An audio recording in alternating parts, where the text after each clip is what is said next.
I'm Max Dalton, and in this video, I'll show you how to limit Quick Share to your contacts only on your Android device.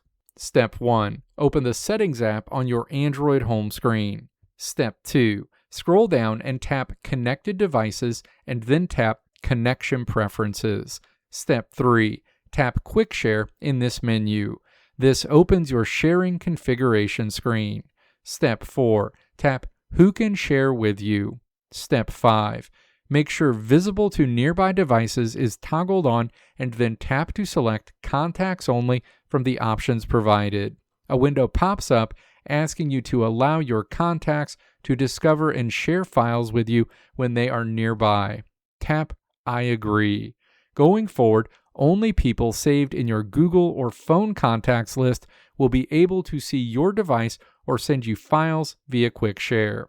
And if you ever need to receive a file from someone who isn't in your contacts, like a coworker or classmate, you can temporarily change this setting to everyone for 10 minutes. Android will automatically switch it back to your previous setting after the timer runs out, so you don't have to worry about forgetting to turn it off.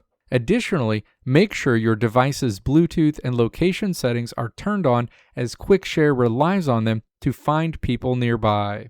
Let me know if this video helped you out in the comments below. If you liked what you saw here, click the video links on the right side of the screen to check out another video. Or click the logo on the left side of the screen to check out my tutorial website at www.maxdalton.how.